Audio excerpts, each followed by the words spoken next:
మొదటి గ్రంథమందు 19వ అధ్యాయములో దేవాది దేవుడు ఏలియా ఎలీషా వారి మధ్య దేవాది దేవుడు చేసినటువంటి మహా గొప్ప కార్యం ఈ సమయంలో ఈ సందర్భంలో మనము చూస్తా ఉన్నాం. ప్రేమైన దేవుని సంగమం. అయితే ఏలియా ఎలీషా యొద్దకు వెళ్ళి ఏలియాకు దేవుడిచ్చినటువంటి దుప్పటి ఎలీషా మీద కప్పడం జరుగుతుంది. వెంటనే ఆ దుప్పటి కప్పిన వెంటనే ఎలీషా యొక్క జీవితంలో జరిగినది చాలా ఆశ్చర్యమైనది. ప్రేమైన దేవుని సంగమ, ఏలియాకు దేవుడు ఆ దుప్పటిని ఇచ్చినప్పుడు ఏలియా చాలా గొప్ప గొప్ప కార్యాలు చేశాడు. సుమారుగా ఏలియా 16 అద్భుతాలు చేస్తే ఎలీషా అతని కంటే రెట్టింపుగా చేశాడు. అందుకు ఆ దుప్పటి దేనికి సాదృశ్యంగా కనపడుతుందంటే దేవుని యొక్క ఆత్మకు సాదృశ్యంగా కనపడుతుంది. సో అలాంటి దేవుని యొక్క ఆత్మకు సాదృశ్యముగా ఉన్నటువంటి ఈ దుప్పటి ఎలీషా మీదకి కప్పాడు. ఆ కప్పిన సందర్భంలో జరిగినటువంటి సంఘటనే ఈ మొదటి రాజుల గ్రంథములో 19వ అధ్యాయంలో 19వ వచనం నుంచి 21వ వచనం వరకు సందర్భం మనం చూస్తా ఉన్నాం. అయితే ఆ దుప్పటి కప్పిన వెంటనే ఎలీషా కొన్ని ఆశ్చర్యకరమైన కార్యాలు చేశాడు. కొన్ని తీర్మానాలు తీసుకున్నాడు. కొన్ని నిర్ణయాలు తన జీవితంలో ఇప్పటి వరకు కూడా బైబిల్ గ్రంథం చదివిన వారందరి జీవితాల్లో కూడా ఆశ్చర్యమే వస్తుంది. చూడండి, 19వ వచనంలో మనం చదివితే ఏలియా అచ్చడి నుంచి పోయి అతనికి షాపాతు కుమారుడైన ఎలీషా కనపడెను. అతడు తన మందరనున్న 12 అరకల ఎడ్ల చేత దుఃఖిద్దునుచు 12వ అరక తాను తోలుచు ఉండెను. ఏలియా అతని చారబోయి తన దుప్పటి అతని మీద వేయగా, అంటే అప్పటికి ఎలీషా ఏం చేస్తున్నాడు? ఏమా అందరూ ఇక్కడ ఉన్నారు కదా, ఇలా దగ్గర లేరు కదా. అప్పుడు ఎలీషా ఏం చేస్తున్నాడు? ఇక్కడ ఏలియా అతని దగ్గరికి వచ్చే సమయానికి, ఎలీషా దగ్గరికి వచ్చే సమయానికి అప్పటికి ఎలీషా ఏం చేస్తున్నాడు? దుక్కి దున్నడం అంటే ఏంటమ్మా? వ్యవసాయం, సేద్యం చేస్తున్నాడంట. అంత ఇంగ్లీష్ మీడియం కదమ్మా. దుక్కి దున్నుతూ ఉన్న సందర్భంలో ఏలియా వెళ్ళి దుప్పటి కప్పాడంట. కప్పిన వెంటనే చూడండి 20వ వచనంలో చెప్తున్నాడు, అతడు ఎడ్లను విడిచి ఏలియా వెంట పరిగెత్తి నేను పోయి నా తల్లిదండ్రులను ముద్దు పెట్టుకుని తిరిగి వచ్చి నిన్ను వెంబడించగలని చెప్పి అతనికి సెలవడగా, అతడు పోయి రమ్ము, నా వలన నీకు నిర్బంధము లేదని చెప్పెను. అప్పుడు ఎలీషా అనుకున్నాడు, అమ్మయ్య, ఈ దైవజనుడు, ఈ ప్రవక్త నాకు వెసులుబాటు ఇచ్చాడు. కొంతమంది ఏం చేస్తారు? ఎక్కడో చెలాయించే సందర్భంలో ఎక్కడ పోవడానికి వీల్లేదు నేను చెప్పినట్లే అంటాడు.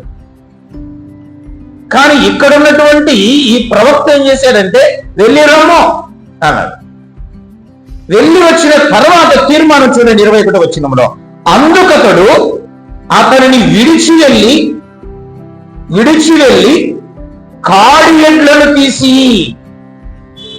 కాడి కట్టుకుని ఎన్ని 1 ఉంటాయి 3 ఉంటాయమ్మా ఎట్లు? కాడి గట్టేకి 3 ఉంటాయి కదా, 3 2 ఉంటాయి. 2 ఎడ్లను తీసి అంటే కాడి అంటే సేద్యం చేస్తా ఉన్నాడు కనుక ఆ సేద్యమును చాలించి తన మెడల మీద ఉన్న కాడిని తీసివేసి ఆ ఎడ్లను తీసుకొని వచ్చి చూడండి ఏం చేస్తున్నాడు? వధించి వాటి మాంసమును ఎలా దేనితో వండాడంట? గొత్తి నొగల చేత వంట చేసి, అంటే ఆ యొక్క కాడిని, ఆ మడకను, దానికి ఉన్న చెక్కతో చేయబడి ఉంటాయి కాబట్టి ఇప్పుడు అన్ని ఇనుముతో చేస్తా ఉన్నారు. అప్పుడు చెక్కతో మడకలు చేసేవారు.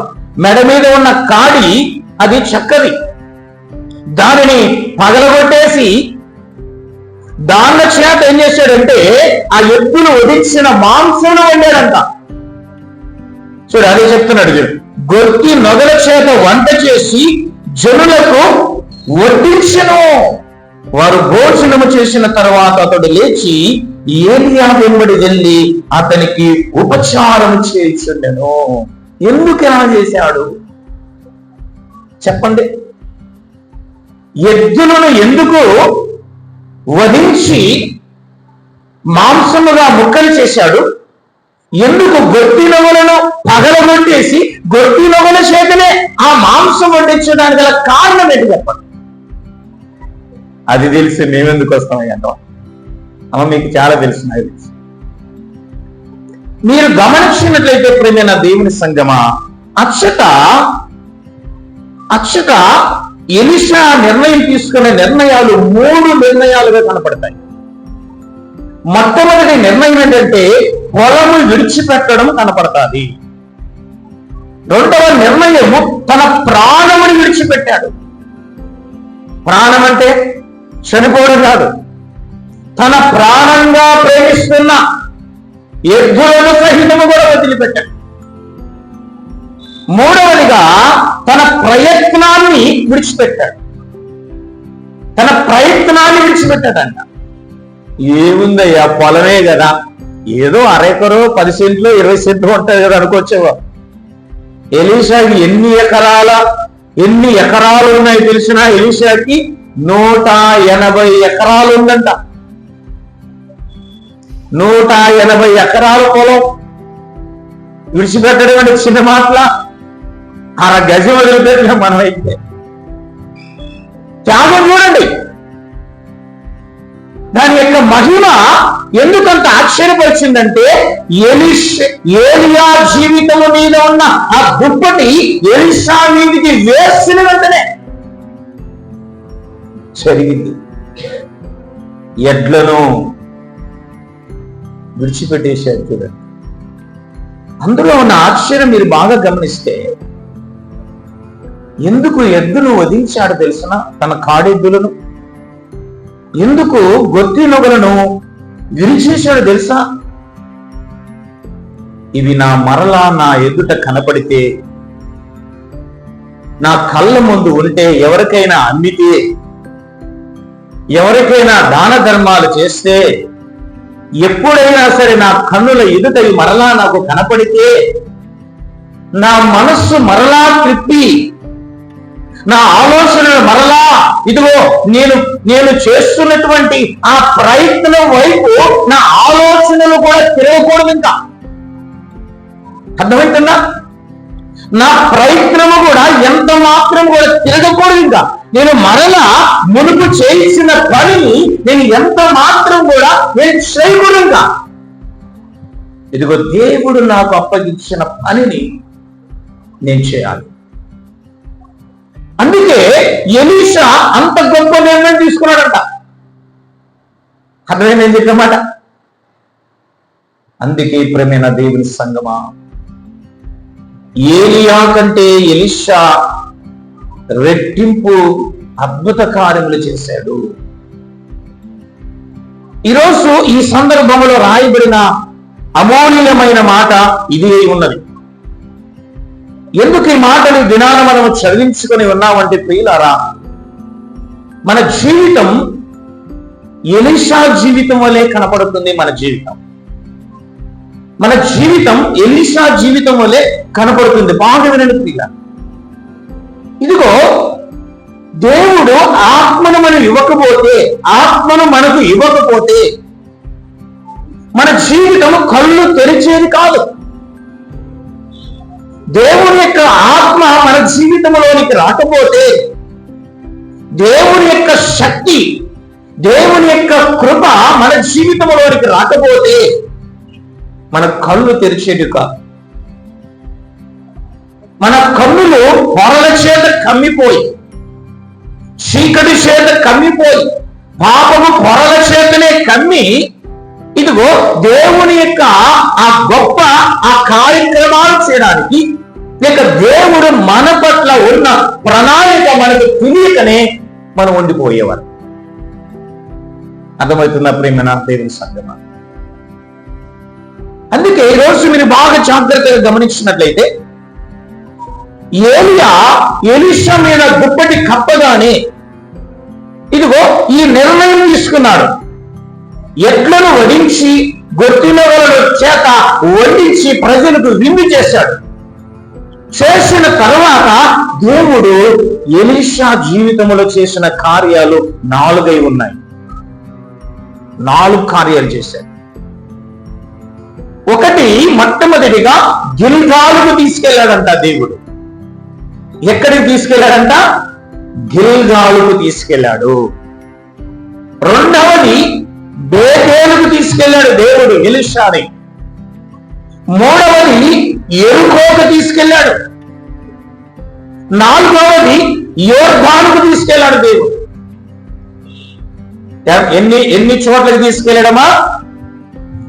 4 చోట్లకి తీసుకెళ్లాడు. మొట్టమొదటిగా గిల్గాలుకి, రెండవదిగా బేతేలుకి, మూడవదిగా యెరికోకి, నాలుగవదిగా ఏంటమ్మా నాలుగవది? యోర్దానికి తీసుకెళ్లాడు. ఈ 4 అనుభవాలు ఎలీషాకు దేవుడు చూపించాడు. ఎంత అద్భుతం తెలుసా? ఎవరు తీసుకెళ్లారమ్మా? ఎలీషా ఎవరు తీసుకెళ్లారు? ఎవరు తీసుకెళ్లారు? దేవుడు తీసుకెళ్లాడు. చూడండి, మొట్టమొదటిగా గిల్గాలుకు దేవుడు ఎలీషాను ఎందుకు తీసుకుని వెళ్ళాడో మనం చదువుకున్నాం. చూడండి, ఇదే యెహోషువ గ్రంథములో చెప్పబడతాడు. గిల్గాలు అంటే ప్రారంభానికి సాదృశ్యం అంట. గిల్గాలు అంటే అర్థం కాదమ్మా. గిల్గాలు అంటే సాదృశ్యం ఏంటంటే ప్రారంభానికి సాదృశ్యం. ఎలీషా జీవితానికి ప్రారంభానికి సాదృశ్యంగా కనపడుతుంది. చూడండి, పాత నిబంధన గ్రంథములోనే యెహోషువ గ్రంథములో 180 పేజీ నంబర్, యెహోషువ గ్రంథములో 5వ అధ్యాయములో 8వ వచనము 9వ వచనాన్ని మనము జ్ఞాపకం చేసుకున్నాం. చూడండి, ఎందుకు ఎలీషాని ఆ యొక్క గిల్గాలుకు తీసుకెళ్ళడానికి రాయబడింది. చూడండి, కాబట్టి ఆ సమస్త జనము సున్నతి పొందుట తీరిన తర్వాత తాము బాగుపడు వరకు పాలెములోని తమ చోట్ల నిలిచిరి. అప్పుడు యెహోవా, నేడు నేను ఐగుప్తు అవమానము మీ మీద నుండకుండా దొరికించి వేసి ఉన్నానని యెహోషువతో అనెను. అందుచేత నేటి వరకు ఆ చోటికి గిల్గాలు అని పేరు. పుట్నోసుల కింద రాయబడింది దొరలించిన అని రాయబడింది. గిల్గాలు అంటే అర్థం ఏంటంటే దొరలించిన అని అర్థం అనమాట. ఏంటంటే ఎలీషా యొక్క జీవితంలో ప్రభు చేసినటువంటి కార్యం ఏంటంటే, ఎలీషా యొక్క జీవితంలో మునుపు ఉన్నటువంటి ప్రతిదీ కూడా దోషమైనను సరే, పాపమైనను సరే, ఏదైనాను సరే దేవుడు తీసివేశాడంట. తీసివేసిన తర్వాత దేవుడు ఏం చేశాడంటే అతని జీవితాన్ని నూతనపరిచాడు దేవుడు.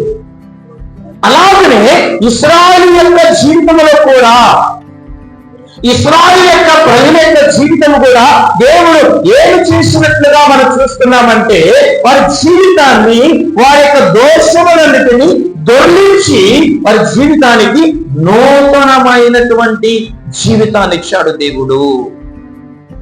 నేను చెప్పే మాట అర్థమైంది కదమ్మా? వారు ఐగుప్తులో ఉన్నప్పుడు ఇశ్రాయేలు ప్రజలు ఏం చేశారంటే, ఎందుకు వారు ఐగుప్తుకి అప్పగించబడ్డారో మీకు తెలుసు కదా. ఏం చేశారమ్మా ఇశ్రాయేలు ప్రజలు? ఏం చేసింటే ఐగుప్తుకి వెళ్ళిపోయారు చెప్పండి? ఐగుప్తులో చేతిలో వారు ఎందుకు బానిసలుగా ఉన్నారు చెప్పండి? అమ్మ, చాలా పెద్ద క్వశ్చన్. ఎందుకు అలా అప్పగించబడ్డారు చెప్పండి? వారు చేసిన దోషం. ఇదిగో అక్కడి నుంచి దేవుడు ఏం చేశాడంటే, ఐగుప్తుల మధ్యలో నుంచి దేవాది దేవుడు ఇదిగో దేవుడు ఏం చేశాడంటే నడిపిస్తా ఉన్నాడు. గిల్గాలులోనికి వచ్చిన తర్వాత ఇదిగో వారందరూ కూడా సున్నతి పొందాలని దేవుడు ఆజ్ఞయించాడు. అర్థమవుతుందా? ఇప్పుడు సాదృశ్యంగా బాప్తిసం. అప్పుడు దేవుడు ఏం చేశాడంటే వారి యొక్క జీవితములో ఇదిగో ఆ యొక్క దోషమునంటిని దొర్లించాడంట. మనం కూడా ఎవరైనా గ్లాసులో పాలు పెడితే పిల్లలు చూసిస్తే అరే పాలన్నీ దొర్లేసే కదా. గ్లాసులు ఏముండవు, గ్లాస్ కింద పడినప్పుడు శబ్దం మాత్రం వస్తుంది. అలాగే దేవుడంట ఇశ్రాయేలు యొక్క దోషమును ఏం చేశాడంటే దొర్లించి వేశాడంట దేవుడు. ఆయన నింపిన పాత్రలోని వారి దోషములన్నింటినీ కూడా దేవుడు ఒక పాత్రలో భద్రం చేశాడంట. ఆ భద్రం చేసిన దోషములన్నింటినీ దేవుడు ఏం చేశాడంటే దొర్లించి వేసి వారి జీవితాన్ని నూతన పరిచాడంట. ప్రియమైన దేవుడి సంగమా, మీరు జ్ఞాపకం చేసుకున్నట్టయితే అందుకే దేవుడు ఎలీషాని ఎక్కడికి తీసుకెళ్లాడంటే గిల్గాలుకు తీసుకొని వచ్చాడు. అప్పుడు ఎలీషాకు అర్థమైందంట. ఏమర్థమైందంటే ఇదిగో నా దేవుడు నా దోషములన్నిటినీ దొర్లించి వేసి నా పాపమునంతా పరిహరింపచేసి నా జీవితానికి దేవుడు ఒక నూతనమైనటువంటి జీవితాన్ని దేవుడు నాకు ఇచ్చి ఉన్నాడని ఎలీషా నమ్మాడంట. ప్రియమైన దేవుని సంగమా, అందుకే మన వ్యక్తిగత జీవితములు కూడా మీరు బాగా జ్ఞాపకం చేసుకున్నట్టయితే ప్రియులారా, మనము కూడా మన ప్రారంభ దినాలను మనం మర్చిపోకూడదు. ప్రారంభ దినాలు ఇదిగో మనం బాప్తీసం పొందినప్పుడు మన జీవితంలో జరిగిన అద్భుతాలను మీరు మర్చిపోకూడదు. దేవుడు కూడా క్రీస్తు యేసుల వారిని మీరు సొంత రక్షకుడుగా అంగీకరించినప్పుడు దేవుడు ఏం చేశాడంటే ఇశ్రాయేలు ప్రజల జీవితంలో దేవుడు చేసినట్లుగా మన దోషములన్నిటిని ఏం చేశాడంటే కడిగి వేశాడు. అది క్రీస్తు రక్తము చేత అది కడిగి వేసి దేవుడు మనల్ని ఏం చేశాడంటే ఒక నూతనమైనటువంటి జన్మ దేవుడు మనకిచ్చాడు. ప్రియమైన దేవుని సంగమా, ఆ జీవితాన్ని మనము ఎప్పుడు కూడా మనం మర్చిపోకూడదు. ఎప్పుడు నువ్వు మర్చిపోయేవాడుగా మీరుంటారు తెలుసా? ఎలీషా జీవితంలో చేసినట్లు మీరు చేయక, అర్థమవుతుందా? మీ యొక్క ఒక ప్రయత్నం మీరు చేస్తా ఉంటారు చాలా సార్లు. ప్రతిరోజు మీ ప్రయత్నం ఒకటి చేస్తూనే ఉంటారు. బ్రతుకు తిరుగు కోసమైనను, పని పాటల్లో అయినను, ఏ విషయంలో అయినను కానీ ప్రియులారా మీరు ఒక ప్రయత్నం చేస్తుంటారు. ఎలీషా వలె దున్నే విషయంలోనైనను, ఉద్యోగం చేసే విషయంలోనైనను, వ్యాపారం చేసే విషయంలోనైనను, ఏ విషయంలోనైనను మీరు కొన్ని ప్రయత్నాలు చేస్తూ ఉంటారు. ఆ ప్రయత్నములో దేవుని యొక్క ఆత్మ మిమ్మల్ని పలకరించినప్పుడు, మీతో మాట్లాడినప్పుడు మీరు ఒక నిర్ణయం తీసుకుంటారు. ఏమని నిర్ణయం తీసుకుంటారంటే ఆ నిర్ణయములో నేను దేవునికి సాక్షిగా ఉండాలని నిర్ణయం తీసుకుంటాను. నిర్ణయం తీసుకున్నప్పుడు ఏం జరుగుతుందంటే విడిచిపెట్టాలి. ఇదిగో మీరు చేస్తున్న ప్రయత్నములో దోషభరితమైనటువంటి కార్యములలో మీరు విడిచిపెట్టాలి. పేతురు భక్తుడు ఒక మాట మనకు గుర్తొస్తాడు. యోహాను సువార్త 21:3 21వ అధ్యాయం 3వ. వినండి, మీరు చూడని అవసరం లే. పేతురుని దేవుడు ఏమని అడుగుతాడంటే, పేతురు నా దగ్గరకు వచ్చి నైనా నిన్ను ఇప్పటి నుంచి ఏం చేస్తానన్నాడమ్మా? మనుషులు బట్టి జాలర్లకి చేస్తున్నాయినా వచ్చే అన్నారు. పేతురికి మరొక పేరు ఏం పేరు ఉందమ్మా? అబ్బా దుడికి పేతురు అంట. ఆయన పేరు ఏం పేరంట? దుడికి ఎక్కువ. ప్రభు వచ్చేస్తాను ఆయన, వస్తాను వచ్చేసాడంట. కష్టం వచ్చింది. క్రీస్తు శిరోమానికి ఎక్కాడు. ఎవరికెవరు వాళ్ళు ఉన్నారు, అందరూ దాక్కున్నారు. అప్పుడు పేతురు మరలా ఏం నిర్ణయం తీసుకున్నాడంటే, మునుపు నేను చేస్తున్నాను కదా, నా వృత్తి, నా పని ఉంది కదా అని మరలా వెళ్ళి వలలను సరిచేసుకొని మరలా చేపలు పడతాడంట. నిజమే కదా? మరలా చేపలు పట్టాడంట. అంటే పేతురు యొక్క జీవితంలో ఏమి చేయలేకపోయాడో తెలుసిన, దేవుడు పిలిచిన వెంటనే దేవుడు ఏం చెప్తున్నాడంటే, రే అవన్నైనా అవి వదిలిపెట్టి నన్ను వెంబడించు, నిన్ను మనుషులు పట్టు చావలుగా చేస్తున్నానని ప్రభువు యొక్క పేతురుతో చెబితే అలాగే దాచిపెట్టుకొని వచ్చాడంట. మూట గట్టి సంచిలో భద్రం చేసి అటక మీద వేసి వచ్చాడంట. కష్టం వచ్చేసరికి ఎలా వెళ్ళిపోయాడంటే, ఇదిగో నేను మునుపు చేస్తున్న నా పని ఉన్నది కనుక ఆ పని చేసుకుని నేను జీవనోపాధిని కొనసాగించిందని నిర్ణయం తీసుకున్నాడంట. అందుకే ప్రియులారా, మన వ్యక్తిగత జీవితంలో కూడా కొన్ని విడిచిపెట్టవలసినవి కొన్ని ఉంటాయి. అర్థమవుతుందా? ఏంటివయ్యా అని అడగచ్చు. అందుకే ప్రభు దగ్గర మీరు నాకు జ్ఞానం దయచేయని ప్రభుని అడగాలి. విడిచిపెట్టవలసిన ప్రభువుకి హేయమైనవి కొన్ని ఉంటాయి. ఆ హేయమైనవి ఏం చేయాలంటే, నువ్వు విడిచిపెడితే ఇదిగో వెలిసావలే నిన్ను దేవుడు గిల్గాలులోనికి తీసుకెళ్తాడు. గిల్గాలులో దేవుడు ఏం చేశాడంటే, ఇదిగో ఎలీషా జీవితాన్ని నూతన పరిచినట్లుగా మన అందరి జీవితాలను కూడా దేవుడు మన దోషములన్నింటినీ దొర్లించి వేసి మన అందరి జీవితాలను ప్రభు ఏం చేస్తాడంటే నూతన పరుస్తాడంట. దేవుడు తీసుకెళ్తాడంట మిమ్మల్ని, దేవుడు నడిపిస్తాడంట మిమ్మల్ని. చాలా మంది, కొంతమంది కుటుంబాల పిల్లల్ని షో షో షో అంటుంటారు. అరే టైం అయిందరా, సండే స్కూల్కి టైం అయిపోయిందిరా, సేలపొడికి టైం అయిపోయిందమ్మా అంటుంటారు భార్యలు భర్తలు. ఈ రోజు కూడా పోలేదమ్మా. ఇంకా భార్యలు అయితే, ఏమయ్యా ఆరాధనకు వస్తున్నావా, రాలేదయ్యా, సో సో సో అంటుంటారు. అది ఎవ్రీ భాష అనుకోద్దని సో సో అనేది. ఎందుకో తెలుసా ప్రియారా, మరి జీవితం ఏం అయిపోయి ఉంటుందంటే, విడిచిపెట్టవలసిన కార్యములు విడిచిపెట్టక ఉండడం వలనే మరి మనస్సు నిర్లక్ష్యముతో నడిపించబడతాది.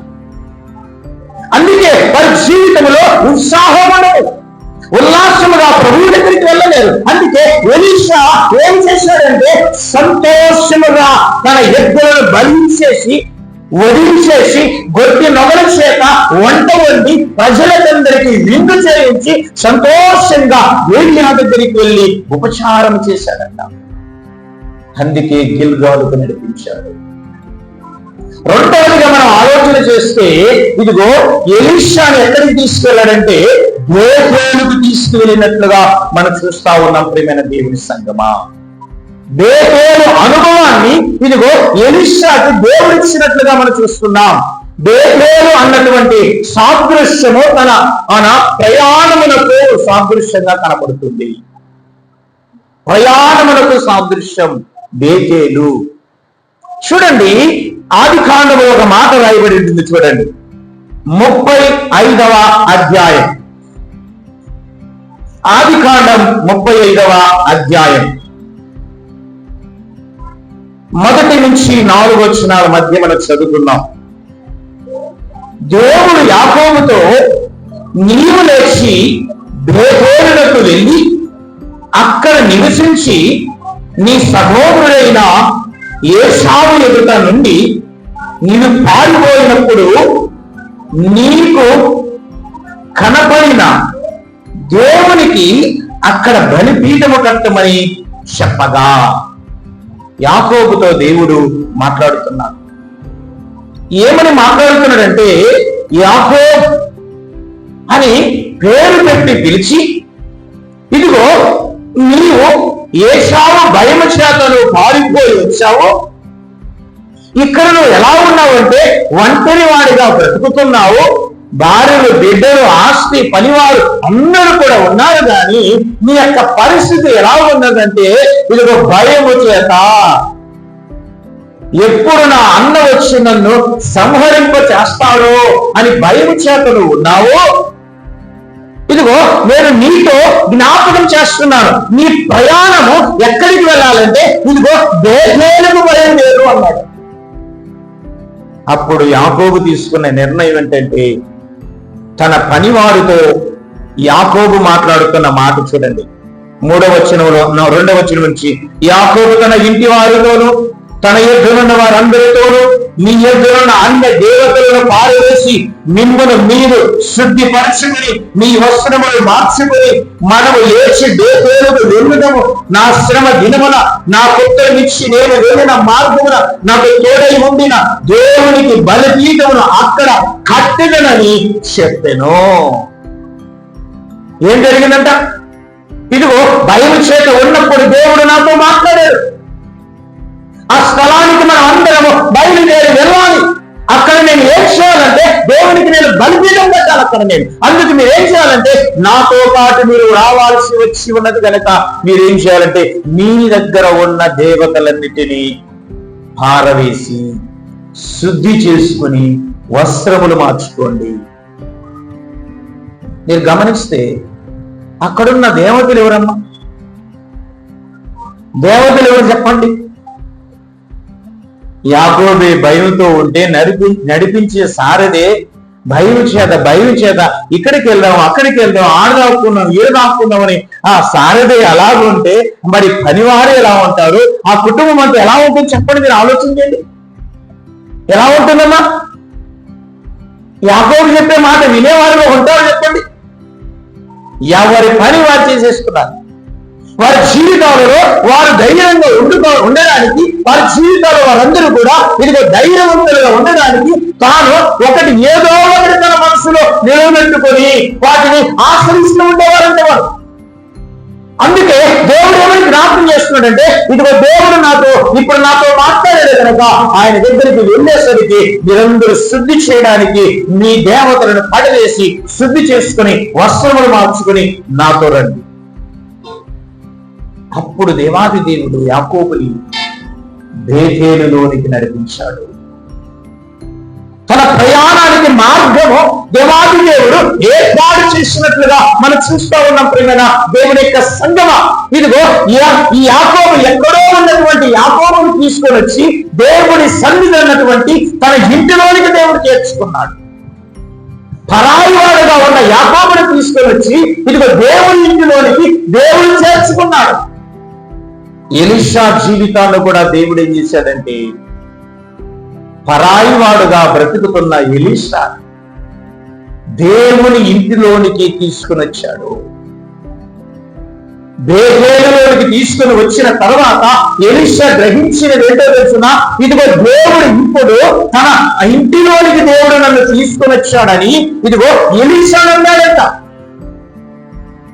అదే రీతిగా ప్రియమైన దేవుని సంగమా, మన వ్యక్తిగత జీవితంలో కూడా 2వ అనుభవముగా ఇదిగో ప్రభువు కోసం మనం తీర్మానం తీసుకొని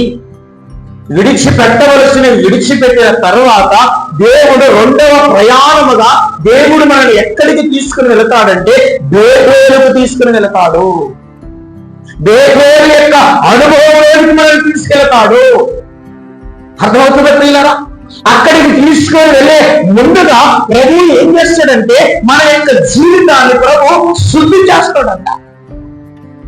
మన యొక్క జీవితంలో ఇదిగో ఏదైనా సరే దేవునికి ప్రతిగా మన జీవితంలో ఏదైనా నిలవబెట్టుకున్నట్లుగా ఒకవేళ కనపడిన ఎడలా వాటిని తీసివేసి మనల్ని పవిత్రపరిచి నూతనమైన వస్త్రములు ధరింపచేసి బేతేలులోనికి దేవుడు నిలబెడతాడంట. అనగా తన ఇంటిలోనికి తీసుకెళ్తాడు. అర్థమైన ప్రియమైన దేవుని సంగమా, తన ఇంటిలో మనం ఉన్నప్పుడు, దేవుని యొక్క ఇంటిలో మనం ఉన్నప్పుడు ఇదిగో దేవుడు ఏ స్థలమందు ఉన్నాడో, దేవుడు ఎవరి మీదకైతే తన కుడి హస్తము చాపుతాడో, ఎవరి పట్ల ఎవరిని చూస్తాడో, ఎవరికైతే తన కృపా వరాలు అనుగ్రహిస్తాడో, ఇదిగో ఆయన చూసి ఆయన ఇష్టేనే ఈ విధంగా సమృద్ధిగా ఆనందంగా ఉల్లాసంగా సమాధానముగా ఉంటే మరి ఆయన ఇంటిలోనే మనం ఉంటే ఇంకా ఏమైనా పదవి ఉంటుందో చెప్పండి? అర్థమైందమ్మా? ఆయన ఇచ్చినవేమని పొందుకుంటేనే ఈ విధంగా సంతోషంగా ఉండగలిగితే ఆయన ఇంటిలోనే మనం ఉన్నామనుకో, అప్పుడు ఏం చేస్తాడో తెలుసా దేవుడు? ఇంకా ఏమైనా మనకు పొదువుగా ఉంటుందంటారా? అలాగే ఎలీషా జీవితాన్ని ప్రభు నడిపించినట్లుగా మనం చూస్తున్నాం. మూడవ అనుభవంలోనికి ఇదిగో ఎలీషాను తీసుకెళ్ళాడంట, ఎరుకోకు తీసుకెళ్ళాడంట. మూడవ అనుభవంగా దేవాది దేవుడు ఇదిగో ఎలీషాని ఎరుకో వరకు తీసుకెళ్ళాడంట. యెహోషువ గ్రంథములో ఈ మాటలు రాయబడి ఉంటాయి. 6వ అధ్యాయము మొదటి నుంచి 2 మాటలు మనం చూస్తాం. ఇదిగో ప్రియులారా, ఇశ్రాయేలు ప్రజలందరూ కూడా నడుచుకుంటూ వెళ్తా ఉంటే ఇదిగో ఆ మధ్యలో ఎరుకో గోడలు వారి జీవితాన్ని బంధిస్తాయి. అప్పుడు ఏం చేస్తాడంటే దేవుడు యెహోషువతో మాట్లాడతాడు, యెహోషువ ప్రజలతో మాట్లాడతారు. ఇదిగో ఆ గోడల చుట్టూ కూడా వారు ఏం చేస్తారంటే దేవుణ్ణి స్తుతిస్తూ అని తిరిగినట్టు మనం చూస్తున్నాం.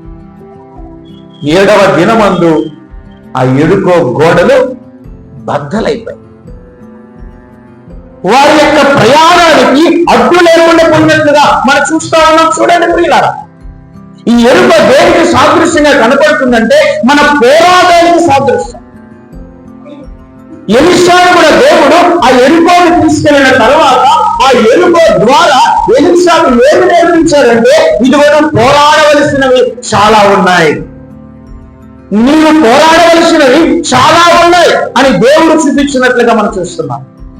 అప్పుడు ఎలీషాకు అర్థమైందంట, దేవుడి సన్నిధిలో నేను ఉన్నప్పుడు, దేవుని ఇంటిలో నేను ఉన్నప్పుడు దేవుడు నా జీవితాన్ని కొన్ని పోరాటాలను అప్పగిస్తున్నాడు. కొన్నిటి వాటిని నేను జయించాలి, కొన్ని వాటిని నేను జయించాలి. ఆ జయించడానికి దేవుడే నాకు అనుమతించాడు, ఆ శక్తిని దేవుడు ఇస్తున్నాడు. ఇక నుంచి దేవుడు నాకు తోడుగా ఉండి ఆ జయమును జయించే ఆ కృప దేవుడు నాకు ఇస్తున్నాడని ఎలీషా నమ్మాడంట. ప్రియులారా, అర్థమైందమ్మా? అప్పుడు ఎలీషా ఏం చేశాడంటే ఆ పోరాటాలకు తగినంత శక్తిని ప్రభువుని అడిగాడు. ఆ పోరాటం ఎలా చేయాలో ప్రభువుని అడిగాడు. ఆ నైపుణ్యతను ప్రభు ద్వారా పొందుకున్నాడు ఎలీషా. అర్థమవుతున్న ప్రియులారా, మీరు చూడండి, ఏలియా కంటే ఎలీషా డబుల్ అద్భుతాలు చేయగలిగినానికి ఇదిగో ఏలియా జీవితంలో ఎన్ని పోరాటాలు వచ్చాయి తెలుసు కదా. ఏలియా జీవితాల్లో ఎన్ని పోరాటాలు వచ్చాయి తెలుసు కదా. ఒక స్త్రీ ఎదుట నిలబడినప్పుడు కానీ రోషంగా నిలబడిన ఆ వ్యక్తిగా మనం చూస్తాం. చూడండి, దానికి ఎంత శక్తి అవసరమైనది. అలాగే ఎలీషా కూడా ప్రియులారా, ఇదిగో ఆయన జీవితంలో పోరాటాలు ఉన్నప్పుడు ఆ దేవుని యొక్క శక్తిని ఎలీషా కోరుకున్నాడు. అదే రీతిగా మన వ్యక్తిగత జీవితాలలో కూడా మనం బాగా ఆలోచన చేసినట్లయితే ప్రియ సహోదరి సహోదరులారా, మన జీవితానికి దేవుడు కొన్ని పోరాటాలను మనకు అప్పగించాడు. ఎరుకో గోడల లాంటివి, అవి బలమైనవి, మన ప్రయాణాన్ని అడ్డుకోవడానికి. ఇదిగో ఎరుకో గోడల లాంటివి బలమైనవి మనకు ఎదురొస్తాయంటే ప్రియమైన దేవుని సంగమా. అందుకే దేవుడు ఏం చేశాడంటే నిన్ను ఎరుకో వరకు తీసుకెళ్లి ఆ ఎరుకోల ఎందుకు దేవుడు మిమ్మల్ని నిలబెట్టుకున్నాడంటే చూపిస్తా ఉన్నాడు దేవుడు. మీ ప్రయాణములో కూడా ఇలాంటివి బలమైనవి మీకు ఎదురవుతాయి. ఆ బలమైన మీకు ఎదురైనప్పుడు ఏం చేయాలంటే ఇదిగో నా ద్వారా మీకు శక్తిని నేను ఇస్తా ఉన్నాను. నేనే ఎరుకో వరకు తీసుకొచ్చాను కనుకనే, నేను మిమ్మల్ని తీసుకొని వచ్చాను కనుకనే అది ఎదురైనప్పుడు కూడా దాన్ని తొలగించడానికి, దాన్ని జయం పొందడానికి మీకు నేను శక్తినిస్తున్నానని ప్రభు చెప్తున్నాడు. ప్రియులారా, మీకు అర్థమైంది మాట? అందుకే మీరు ఎంత మాత్రం కూడా భయపడకూడదు. అరే, ఎందుకు నా జీవితంలో ఇంత భయంకరమైనది నా జీవితానికి ఎదురయ్యేది, మీరు ఎంత మాత్రం కూడా భయపడకూడదంట. ఎందుకో తెలుసు ప్రియులారా, మన జీవితంలో ఏది అమలుపరిచిన దేవుడు, మన జీవితంలో ఏది అడ్డు వచ్చే విధముగా చేసేది ఎవరో తెలుసా? దేవుడే తెలుసా. ఈ మాట మీరు నమ్ముతారా? నీ జీవితానికి ఏ అవరోధాలు వచ్చినా, ఏ ఆటంకాలు వచ్చినా, ఏది మన జీవితానికి ఎదురైనది కానీ అది ఎవరు ఇస్తారో తెలుసునా? దేవుడే ఇచ్చేది. అనవసరంగా మన సాతాను మీద చెప్తాం, వాడే ఉంటాడు, వాడే ఈ కార్యం చేసింది, వాడే అంటాం. పాపం అనవసరంగా నేరాలు వేస్తా ఉంటాం. ప్రభు దేవుని యొక్క అనుమతి లేని కనీసం వాడు మన వైపు చూడ్డానికి కూడా రాడంట. వాడికి కూడా భయం ఉంటుంది తెలుసా?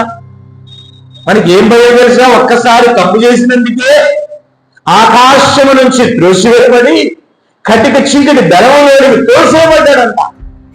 ఒక్కసారి తప్పు చేసినందుకే గడగడలాడిపోయాడంట. కటిక చీకటి బెలవలోనికి తోసివేసేసరికి, ప్రభువా నాయన ఒక్కసారి నాకు పర్మిషన్ అని భూమి మీదకి వచ్చి మనందరిని పాడు చేస్తున్నాడు. అందుకే చాలా భయం కనుక దేవుని యొక్క ఆధీనంలో దేవుని పర్మిషన్ ద్వారానే మన వద్దకు వస్తున్నాడు. అందుకే మనకు ఎదురయ్యేవి అన్ని కూడా ఏం చేశాడంటే దేవుడే మనకు వాటిని మన ముందు ఉంచుతా ఉన్నాడు. ఎందుకో తెలుసా ప్రియులారా? మనకు నేర్పిస్తున్నాడు. జయము పొందడానికి దేవుడు మనకు నేర్పిస్తున్నాడంట. ఎరుకో గోడ అడ్డు వచ్చినప్పుడు కూడా దేవుడు యెహోషువతో మాట్లాడాడు. చూడండి ఎందుకు మాట్లాడాడు తెలుసా? ఏమి చేయాలో, ఎలా చేయాలో, ఏమి చేస్తే అవన్నీ బద్దలైపోతాయో, మీ యొక్క మార్గానికి అది విశాలపరిచే విధంగా చేయబడతారో దేవుడు చెప్పిన తర్వాత యెహోషువ అలా చేశాడు. యెహోషువ తన ప్రజలతో అలా చేశాడు. వెనుకనే ఎరుకో గోడలు కూల్చబడ్డాయి. వారు ఆ దారి వెంబడి వెళ్ళినట్లు మనం చూస్తున్నాం. మీరు కూడా గమనించినట్లయితే ప్రియులారా, మీ ప్రయాణమందు ఈ అనుభవం వచ్చింది, ఈ ఆటంకములు వస్తున్నాయంటే, అవరోధాలు నీ జీవితానికి ఏర్పడ్డాయంటే, నీ జీవితము ఎరుకో అనుభవంలోనికి ప్రభు మిమ్మల్ని నడిపించాడని మీరు జ్ఞాపకం చేసుకో. ఏ సమస్య లేదనుకో, ఏ బాధ లేదనుకో, హ్యాపీగా ఉన్నాం బ్రదర్ పాస్టర్ గారు అన్నారంటే మీకు ఈ అనుభవం లేదు.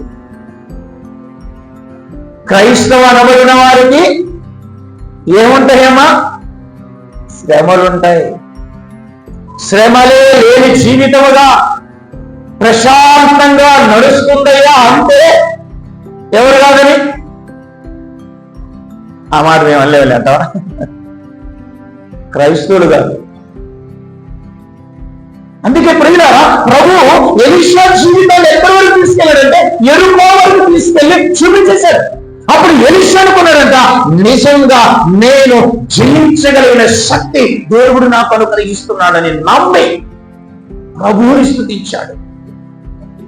చివరి మాటలు మీరు చూస్తే చూడండి, ఈ యొక్క ఎలీషాను ఎక్కడికి తీసుకెళ్లారంటే 4వ అనుభవంగా యోర్దాను తీసుకెళ్లాడు దేవుడు. యోర్దాను ఎక్కడి నుంచి ఎక్కడ చూడండి, గిల్గాలులో నుంచి బేతాయిలకి, బేతేలులో నుంచి ఎరుకోకు, ఎరుకో నుంచి ఎక్కడ తీసుకెళ్లాడంట? యోర్దానుకు తీసుకెళ్లాడు దేవుడు. యోర్దాను నది ప్రవేశం జరిగినప్పుడు, యోర్దాను నది ప్రవేశము అప్పుడు జరిగిందట. ఎంత అద్భుతం చూడండి ప్రియమైన దేవుని సంగతి. అప్పుడు ఎలీషా ఆ యోర్దాను నది ప్రవేశము జరుగుతూ ఉన్నప్పుడు ఏంటంటే వారందరూ కూడా నమ్మారంట. ఇప్పుడు దేవుడు నాకు ప్రవేశం ఇస్తున్నాడు. ఇదిగో నా గురువు గారైనటువంటి ఏలియా, నా గురువు గారైనటువంటి ఏలియా, ఏం జరిగిందమ్మా ఏలియా జీవితంలో?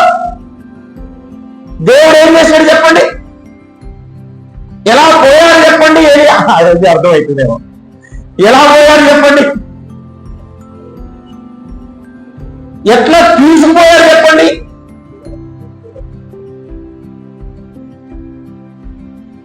ఇంకా ఏ నుంచి జడ్డు వరకు ఆప్షన్ లేదా? అలాగు కొనుక్కోబడాలి అంటే, అలాగు నా జీవితం కూడా కొనిపోవాలంటే, ప్రభువు దగ్గరికి చేరాలంటే, ప్రభువుతోనే ఉండాలి అంటే, నా జీవితము ఇదిగో ఇన్ని చేస్తే అప్పుడు నాకు ప్రవేశమిస్తున్నాడు. యోర్దానుని నమ్మాడంటే ఎలీషా. ఏమా అగ్ని రథముల మధ్య కొనుక్కోబడ్డా? అంతే కదమ్మా జరిగిందే. నేనే తప్పు చెప్పానా? అలాగే ఎలీషా జీవితంలో ప్రభు చేస్తున్నాడు. ప్రియమైన దేవుని సంగమా, మీరు జాగ్రత్తగా గమనించినట్లయితే ఇశ్రాయేలు యొక్క జీవితం కూడా మీరు చూడండి. ఫస్ట్ ఎక్కడ తీసుకెళ్లాడంట? గిల్గాలు తీసుకెళ్లాడు. రెండవదిగా ఇశ్రాయేలు ప్రజలు ఎక్కడ తీసుకెళ్లాడంటే బేతేలుకు తీసుకెళ్లాడు. మూడవదిగా ఎక్కడ తీసుకెళ్లాడంటే మెరుకోకు తీసుకెళ్లాడు దేవుడు ఇశ్రాయేలు ప్రజలు. వాళ్ళకి అర్థం కాదు, ఏంద్రే బాబు ఇదంతా. దేవుడు ఐగుప్తులో నుంచి తీసుకొని వచ్చాడు, మరలా ఏంటి ఎదురయ్యే సమస్యలు ఏంటి వారికి అర్థం కాల. ఇదిగో ఈ యోర్దానుకు తీసుకువెళ్ళడానికి దేవుడు ఏం చేశాడంటే, ఇదిగో గిల్గాలు అనుభవము, బేతేలు యొక్క అనుభవము, యెరికో యొక్క అనుభవాన్ని ఇశ్రాయేలు ప్రజలకు ఇచ్చేశాడు. అప్పుడు వారు యోర్దాను నది దాటుకొని ప్రవేశించారు. ప్రియమైన దేవుని సంగమా, మీరందరూ కూడా బాగా జ్ఞాపకం చేస్తారు. ఈరోజు ప్రియులారా, మీరు దేవుడి దగ్గర దేవుని చెంత దేవుని పరిశీలన చేయువారుగా దేవుని యొక్క ద్వారా మీరు అపూర్వమైన అమూల్యమైన ఆశీర్వాదాలు మీరు పొందుకునే బిడ్డలుగా ఉండాలి అంటే ఆయనే మిమ్మలను తీసుకుని, ఆయనే మిమ్మలను మీ కుటుంబాన్ని ఆయన చేతుల్లోనికి తీసుకొని మిమ్మల్ని ఆశీర్వదించాలంటే, మిమ్మల్ని దీవించాలంటే, మిమ్మల్ని సత్య మార్గంలో నడిపించాలంటే దేవుడు ఖచ్చితంగా మీ జీవితాలలో ఇదిగో గిల్గాలు అనుభవం ఖచ్చితంగా ప్రవేశింపచేస్తాడు. అందుకే మీరు కోరుకోవాలి, నాకు ఇది వద్దు ప్రభువా, ఇది కావాలి ప్రభువా, ఇది తీసేయనైనా, ఇది నాకు కావాలి ప్రభువా, ఇలాంటివైతే నేను చేస్తాను ప్రభువా, అలాంటివైతే నేను చేయలేను ప్రభువా, అమ్మో అంటే నాకు భయం ప్రభువా అని నువ్వంటే ఒప్పుకోడు దేవుడు. మన ఛాయిస్ ఎంత మాత్రం ఉండదంట ప్రభు దగ్గర. అర్థమవుతుందమ్మా? ఒక్కసారి ఇచ్చాడు దేవుడు, ఛాయిస్ ఇచ్చాడు. ఆదాము వరకు ఇచ్చాడు ఏదోని తోటలో. ఏం ఛాయిస్ ఇచ్చాడమ్మా? అన్నీ తిను ఛాయిస్ ఇచ్చాడు, ఒక్కటి మడుగు తినదు.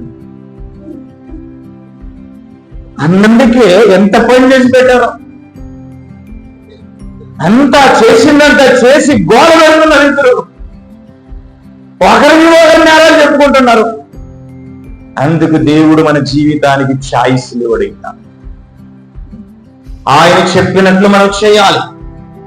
ఇదిగో మీరు ఆయన యొద్ద ఉన్న సకల ఆశీర్వాదాలు మీరందరూ కూడా పొందుకోవాలంటే, ఆయన యొద్ద ఉన్న సకల సమాధానం, సకల ఐశ్వర్యాలు అన్ని కూడా మీరు పొందుకోవాలంటే దేవుడు ఇచ్చినటువంటి అనుభవాలను మటుకు మన జీవితంలో ఖచ్చితంగా దేవుడు ఇచ్చాడని నమ్మి ఆ వాటి ద్వారా మీరు ప్రవేశిస్తేనే మీ జీవితాలకు దేవాది దేవుడు అంత గొప్ప దీవెనలు ఇస్తాడు. ప్రేమైన దేవుని సంగమా, అందుకే ఎలీషా ఏం చేశాడంటే, ఈ కాడెత్తుల వలన, ఈ గొట్టినగల వలన నాకు యోర్దాను రాదు.